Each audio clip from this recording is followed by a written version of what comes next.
Now let's jump into part 1. This is the 5 barriers to our transformation. We understand that transformation in life happens because of renewal in our mind. So these are barriers to that transformation, okay? Number 1, putting effort into renewing things instead of renewing ourselves. We try to change stuff instead of renewing ourselves. Number 2, engaging in limited believing instead of unlimited believing. Number 3, the desire versus belief conflict. And number 4, holding an inferior self-image.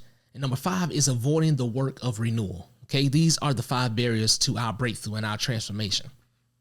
Okay, so number 1, let's break it down. Putting effort into renewing things instead of renewing ourselves. We get busy trying to change what we do instead of first changing what we believe. That's good.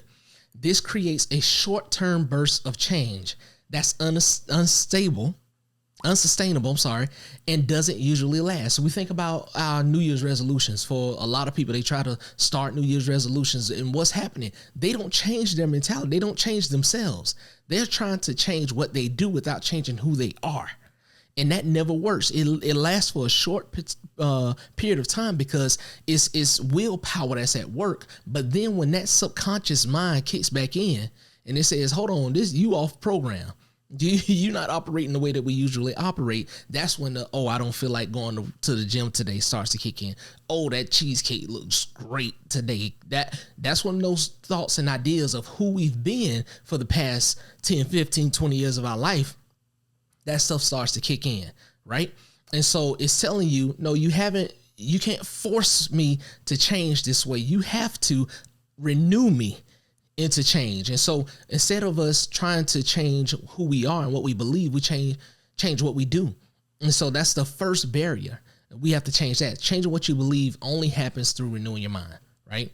Number 2, engaging in limited believing instead of unlimited believing. We attach our faith to our limitations instead of God's unlimited ability. We have to stop looking at our life and our own individual ability as what's possible.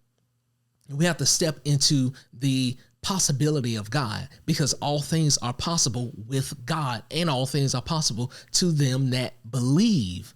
Okay. So if I don't believe it's possible, I can't experience it. All right. So I have to engage in unlimited believing, because there is nothing too difficult or too hard for God's ability, right? This causes us to focus only on why things can't change, never giving place to the many amazing ways that we could bring transformation and positive change into our lives. If we're always looking at ourselves and we're always thinking about what we can do and what's possible for us, we're going off of what we've already been through and what we've already established in our belief system. So you're saying, have you ever done it before? You review your life and say, oh, I've never done this before, so it's probably impossible for me to do it. And so we talk ourselves out of experiencing the amazing things that God has for us, because we're limiting our believing to ourselves and our ability instead of God's ability.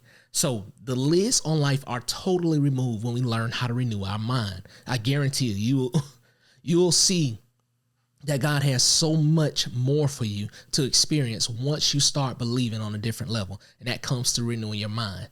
And so we're seeing a consistent theme here is that in order for us to overcome these barriers, we have to learn how to renew our mind. So number 3 is a desire versus belief conflict. We have desires for change, growth, and improvement in our lives, but we never seem to make great progress, right? This is because even though we have grand desires, we house or hold within our minds beliefs that don't align with the desires. So we have a desire to improve life. We have a desire for our marriage to get better. We have a desire to improve our financial conditions. We have a desire to start a business or get a new career or change and transform our relationships with our family and friends. But the beliefs that we hold is contrary to the desires that we have, right? And so we're holding beliefs in our minds that cause us to keep living in a way that's going to produce the results that we don't want in our life. Okay. And so that desire is fighting against the belief that we currently hold. And the belief is fighting against the desire that we want to see in our life. The power of belief will overthrow the power of desire if we don't build in the habit of renewing our minds. We have to make those two align. We have to make the desire and the belief align with each other in order for us to see it in our life and experience that in our life or produce that in our life. Okay. And number 4, holding an inferior self-image. Our self-image is a collection of beliefs or opinion that you hold about yourself, right? And so I should have said your self-image is the collection of beliefs or the opinion that you hold about yourself and the type of person that you are, right? So the way that we think about ourselves is our self-image. Simply put, your success in any undertaking will never be greater than the image you hold of yourself. So important for us to understand. The success in anything that you do will never be greater than the self-image.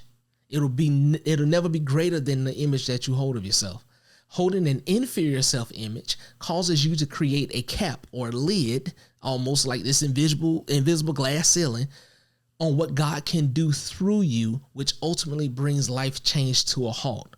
If you don't believe that you can change, you will not even attempt to change. Why? Because you don't believe it. Okay.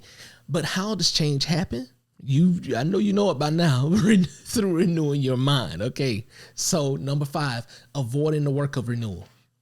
Sometimes we know we can change and we're ready to change, but we never commit to the work required to renew our minds. And that is something that I really desire and hope that you commit to by going through this course in this masterclass. If you're here and you're listening to me right now, then that means that you have already initiated the work, because understanding, with all that get understanding. Understanding precedes application. Understanding precedes application.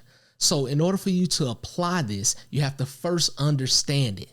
Okay. And so that's my job. My requirement and my commitment to you is to help you fully understand it. So I'm going to come at it as many ways as I can to help you fully understand how to do this so that you can experience it in your life and you can be masterful in knowing how to renew your mind and bring transformation into your life. All right. So the work of renewal means disciplining yourself to do whatever it takes to break down the limiting, destructive, and negative ways of living that have gripped your life. Okay, it means committing to new daily practices that build habits of wholeness into everything that you do. So that is learning how to avoid that is us not avoiding the work of renewal. That's us actually building in this habit of renewing our mind and committing to the things that we need to do daily in order to make that happen. So let's recap the 5 barriers you must break through.